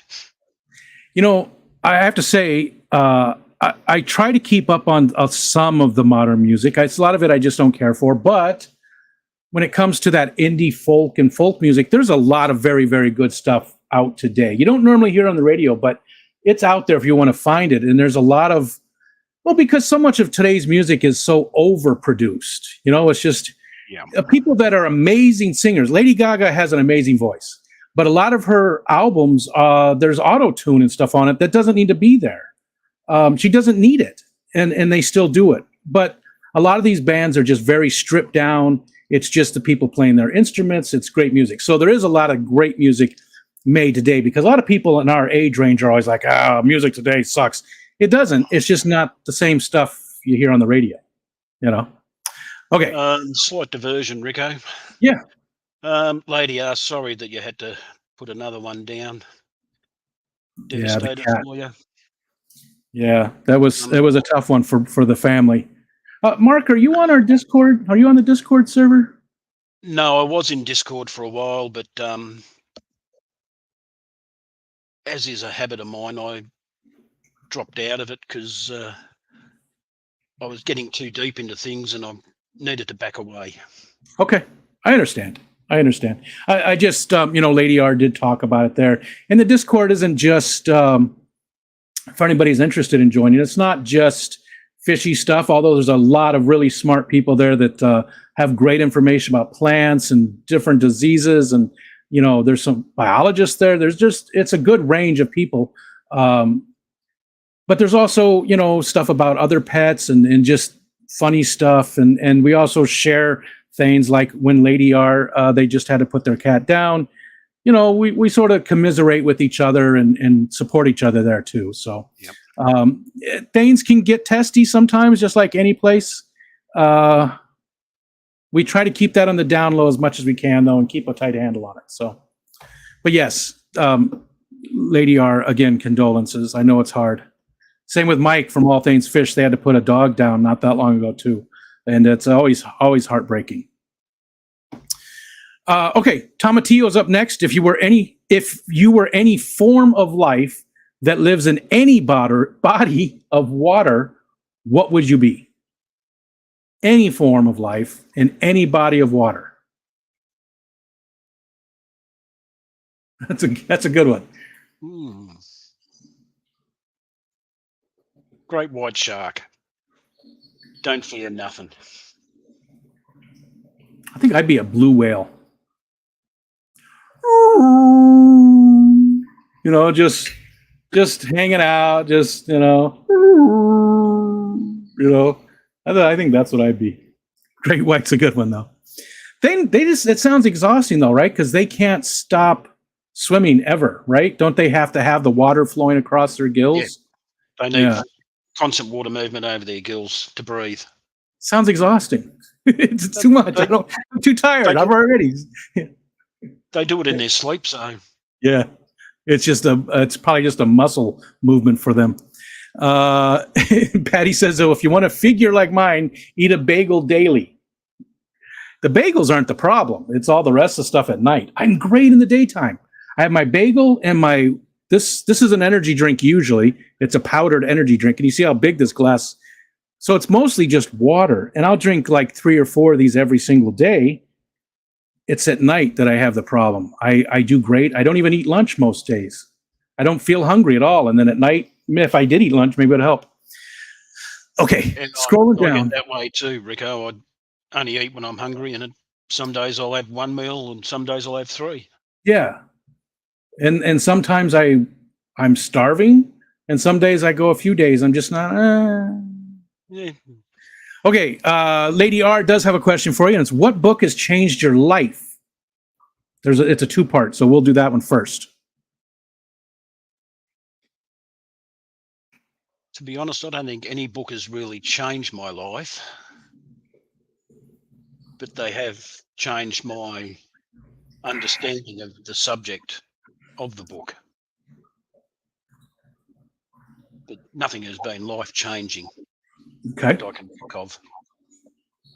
And the second part of that is, is there something out there that you wish you just really understood? Like you could give talks on it, you were an expert in it and just knew it backwards and forwards.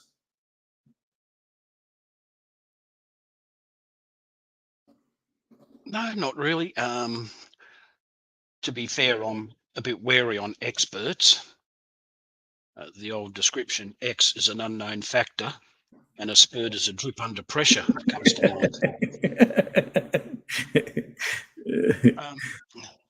No, I'm just a sponge. I'd like to know everything. Gotcha. Okay, so next one down I see is Stu wants to know what your worst animal encounters in Australia have been.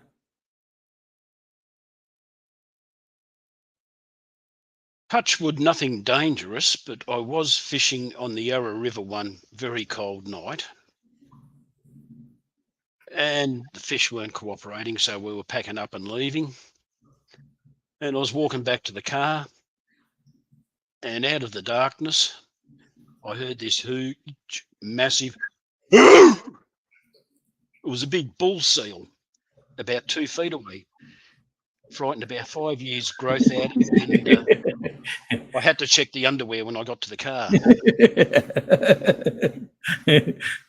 And me being the person that I am, I kept my mouth shut and waited for my mate, who was following about a minute behind, and it did the same to him, and he had the same reaction. And yes, I was that person. I laughed. Yeah, because you got to see what you just did on somebody else's face. So yeah, I probably would have done the same. That's funny.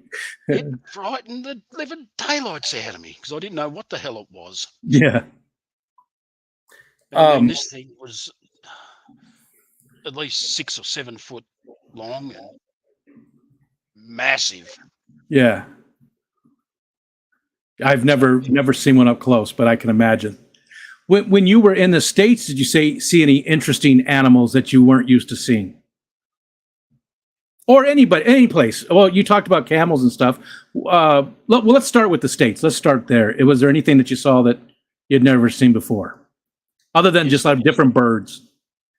Different birds, yes, but the one thing that stood out from the States is we're in a park near a farmer's market in San Francisco, and I saw my first squirrel. You don't have any squirrels in Australia? Oh, No, maybe in zoos but sure. nothing in the wild. Yeah, And it's not like the UK where the American grey squirrel is a pest. yeah. But yeah, no squirrels here, so that was something that stands out. That a squirrel. Yeah, that's funny. What about in other parts of the world too? Was there anything that you saw in the wild that startled you like that seal? No, I can't remember anything offhand. Okay.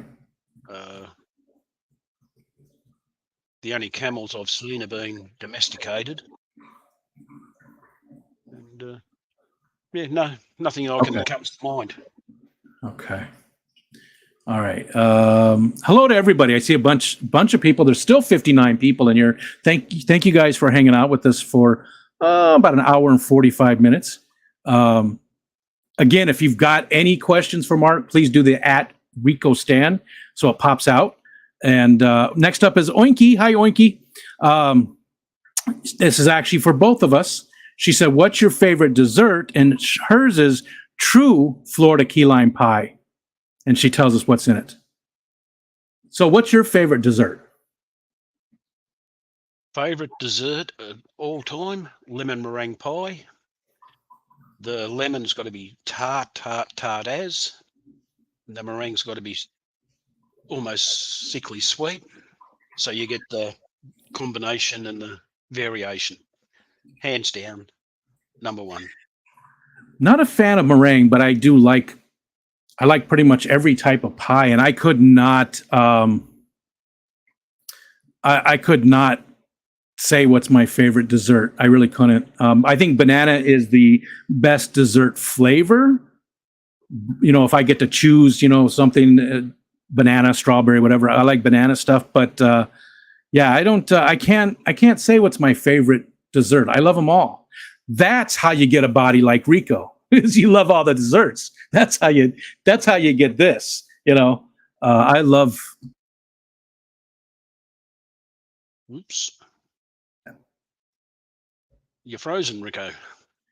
Am I? Oh, now you're back. No, that was weird.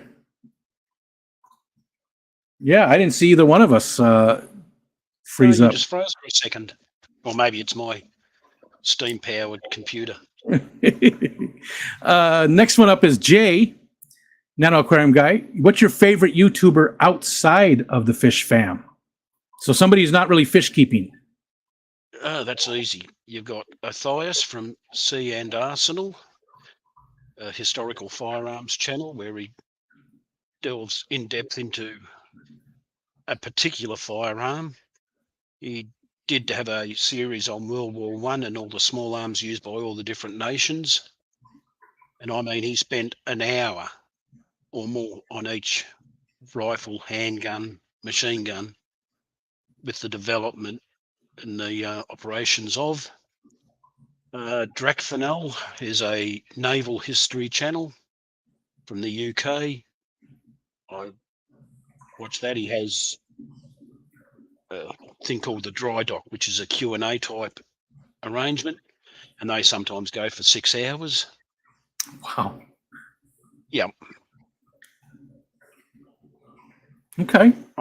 I'm glad you like seeing Arsenal there, Coro. As I say, it's for the history nut, it is a great channel to watch. Another one I do watch is called Self-Sufficient Me, which is a bloke in Queensland who's living the dream of having his own huge veggie patch and trying to live off the land. I think I've seen him. I think I've seen that one. I do remember a guy like that in Australia. I love watching those, like the bushcraft stuff. People going out in the woods and building like a really primitive house that that they're cozy in the winter and the heavy snow. One of my favorites is Aussie Man. he's an Australia guy. He's just funny. He comments basically on videos that people send him, and it's a very low brow, but the guy's hilarious. He makes me laugh so hard. And he explains a lot of your slang, which is very helpful. Yeah, I've never seen him, to be honest.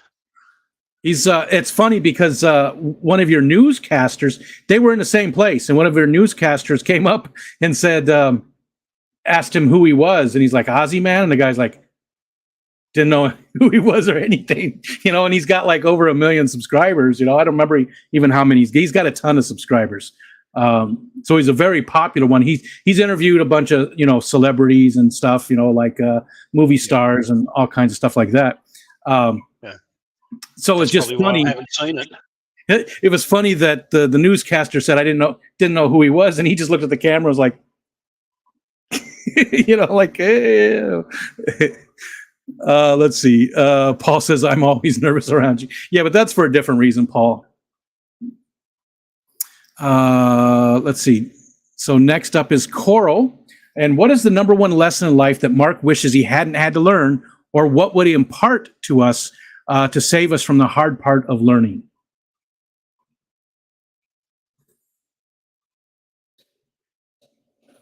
That's a good question. Learning is the part I'll concentrate on. Learn what you love. That makes it so much easier. Yeah, you can go learn algebra or nuclear physics, but unless you're really interested in, none of it's going to stick. So stick to learning what you love. It makes everything so much easier. Words of wisdom are usually a waste, though, because if they were any good, people would learn from the mistakes of their elders, right? But we don't really do that very often. People say, you've been married for 50 years. What's your, tell us what your secret is. And they'll say, well, we just listen to each other. Do people take that to heart? No. If we would actually listen to our elders, and, we all have to experience things. We don't think that it's going to happen the way it did for them, right? So if we'd listen to our elders a little bit more often when they are telling you things that they've discovered through 60 years of life. I'm not saying they're always right. I'm just saying we should, maybe pay attention a little closer. Yeah, well, okay. On the marriage thing, Rico, I don't know how I survived 43 years of marriage without getting killed. So, I don't have any advice there either. I mean, we've only been married for this will be 31 for us, but we've been together for 35 years, and it's just caring. You just care. You don't want to ever hurt the other person. That's the biggest thing. I think if you actually respect them and you don't ever want to see them hurt in any way, you do your best to, be honest, but still protect them from any harm. Both sides. You don't want to hurt them, but a lot of times you end up doing it anyhow. Yeah, I mean, and then you make sure that you say you're sorry, and then calm down and talk about things. Next up is Oinky says, I want to say thank you for being one of the kindest, most encouraging, and most generous to me in the Fish Fam. I wish I could give you a hug. Huge hug in person until someday I can. Well, Oinky, next year, Mark will be at the Clash. He said 98%. We're holding that 98% chance. I thought she was talking about you, Rico. No, she just highlighted it for me. No, she's definitely talking to you. Brother Dan, what's up, Brother Dan? Oh, it jumped on me again. He wants to know if you've ever been to Spain. And now I got to find where that was again. Have you ever been to Spain? In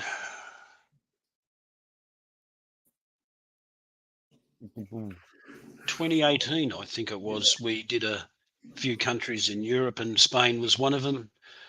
Went to Madrid and Barcelona and thoroughly enjoyed it. And that's where Dan. Oh, I'm sorry. Go ahead. And the food is phenomenal. I've been lucky enough to eat some of that because Brother Dan is from Spain originally, and he sent me some stuff from there. So I've been lucky enough to taste some of the different hams and cheeses and stuff from Spain, thanks to Dan. Yeah, the ham on in Spain is awesome. What was it, Dan? What did you send me? I forgot already. It's been a little while, and I forget stuff so quickly these days. There was the last time was a blue cheese too, and then he sent me some Spanish chorizo, and I had Mexican chorizo a lot, like because I lived in Arizona. It's very close to Mexico. We used to eat it all the time. In fact, we still do. But I had never had Spanish chorizo, and it was good, very good. Pedant warning: chorizo. Chorizo. Chorizo. With how they pronounce it. That must be the Spanish version, because the Mexican version, yeah. Rico is triggered. What was 8:28? How far? Oh, that was like a half an hour ago. So something. Greg said I was triggered about something. I don't know what it was. I'm sorry, Rico. Yeah, I don't know what. Maybe it was the gun stuff. I don't know. Oinky wants to know if either one of us have gotten into hydroponics. I have not. Have you? Not yet, but I am looking into it, leaning more towards the aquaponics side of it. Okay. Just as I'm only allowed to have 2 tanks inside, according to the boss. It leaves room for outside for tubs, and being able to combine fish or shrimp in a tub outside with growing some plants. Yeah, it's definitely on the to-do list. Yeah, I would like to do it. We have a huge basement. It's wide open on the one end. And after the kids move out, I've been thinking about making half of it into my fish room. So I'd actually have a real fish room. And then the other half of it doing something like that. Okay. Scrolling down. A lot of talk about the cats. There's Nathan. What's up, Nathan? Nathan's going to be joining us soon too. Saturday, not this Saturday, the following Saturday, right, Nathan? Because this Saturday again is the Fishfam auction. That'll be over on Skipper's channel. So this, instead of a focus on at 8 p.m. Eastern Standard Time, Skipper will be doing the Fishfam auction. So you don't want to miss that. So rebuilding the world. What fish would you save so you could keep one fish in the hobby, and what fish shouldn't be in the hobby? If I had to keep one fish, it'd be a Corydoras species of some sort. I love me Corys. Good choice. What fish shouldn't be in the hobby?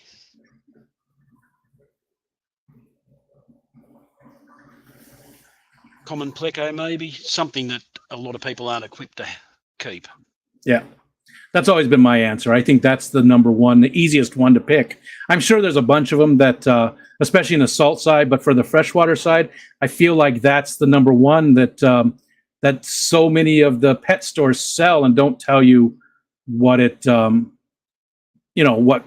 big it actually gets. So Oinky says, I would love to be on the Focus On someday. Well, you know what to do. There's my email at the top, and I would definitely love to. I've had the pleasure of meeting Crystal. She was at the Clash last year, so I did get to hang out with her all weekend. But yeah, Oinky, for sure, I would love to have you come up. We'll have to do that. Do it, Oinky. We'd love to see you. Let's see. Scrolling down, I'm probably skipping by a bunch of stuff because I'm just looking for the Rico stand. Still a bunch of people coming in. Thank you guys for hanging out with us. Lady Rorschach, your thoughts on the culling and captivity of camels in Australia?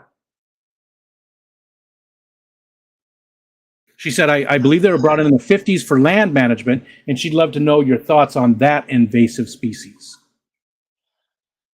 Actually, the camels were brought in to Australia in the mid-19th century. Because the centre of Australia is largely arid or desert, they needed something to transport goods and produce like wool and whatnot out of that area towards a major river so they could put it on riverboats. So the camel was used as a transport from the mid-1850s. Silly aside, the train that runs through Central Australia is called the Gan, which was named after the Afghans, who were the original people who worked with the camels. And yeah, the camel is now a pest, destroying a lot of vegetation in the arid parts of the country. However, they do cull them for food. And strangely enough, they do ship a lot of them over to Saudi Arabia for camel racing, because it's the last pure strain of whatever type of camel it is left on the planet. Oh, that's interesting. Yeah, that's cool. Yeah, just one of those weird little things that you'd never think of. Yeah. Shipping camels to the Arabian desert's a bit like shipping ice to the Eskimos. Yeah, yeah.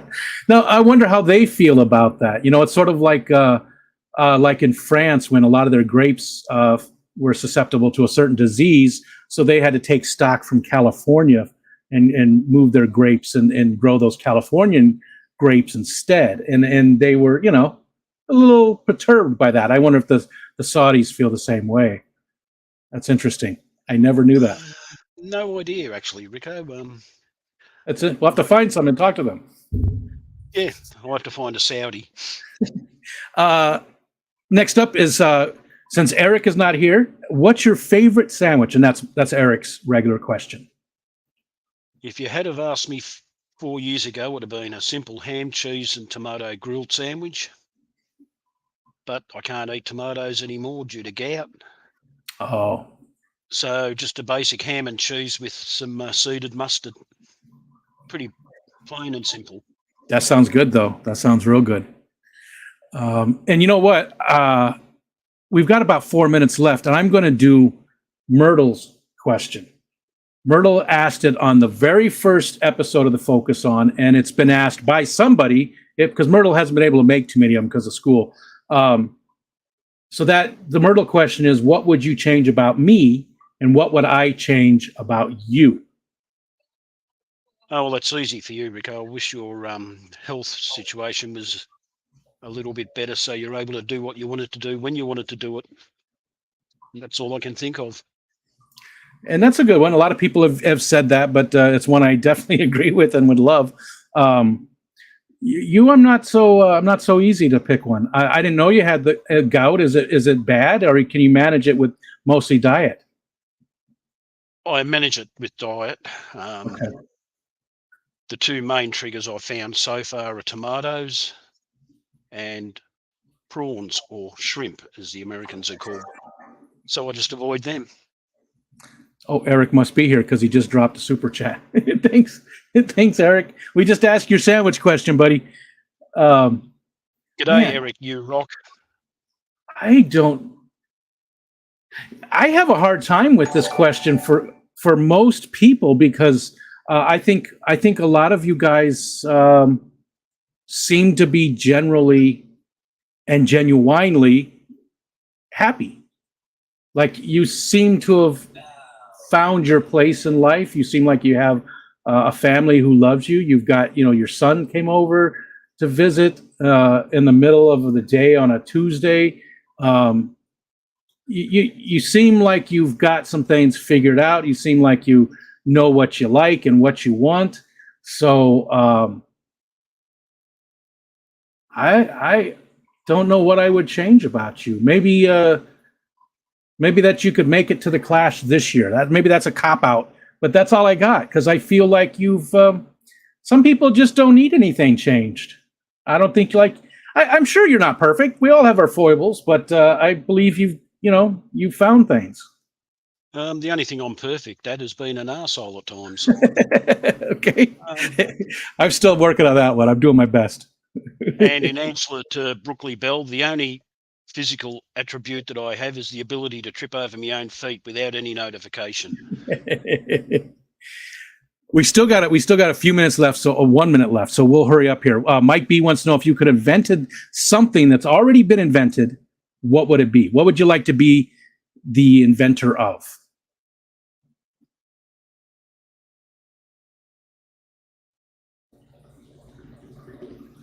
No idea. I love these questions because it does help give us a little insight into how people think and stuff, The printing press. Good one. Okay. There you go. The availability of books to the general public has improved our knowledge on this planet immensely. Yes. Good one. I like that one. Okay, real quick. Pawn Stars. Do you like Pawn Stars? Antique Firearms. Have you ever watched it? I have watched it. The wife sees it occasionally, but Yeah. I'm not big into TV. I spend most of the time on YouTube, as people probably notice. I don't care for that reality TV stuff. You know, it's just all. Lady R wants to know if you've ever visited some of the dinosaur excavation sites in Australia. Never visited a dinosaur excavation site. I'd love to, but I have seen the trackway down near Wonthaggi on the southern coast of Australia. I had a look at it when I was on a fishing trip. Peplin says, we really appreciate you, Mark, and he has a heart. And thank you, Peplin. And that's what we appreciate about you, too. And then we saw Eric says, we love Mark. And Brooklyn, yeah, Mark did just get your question. Xanadu says, another great stream, thanks. And we're at the end. So I always ask this, but most people don't really have any feedback or questions. Is there anything that we didn't touch on that you felt was sort of important to tell people about yourself? You know, either an achievement or something that's happened to you in your life, anything like that we really didn't discuss that you think is sort of important to sort of makes you who you are?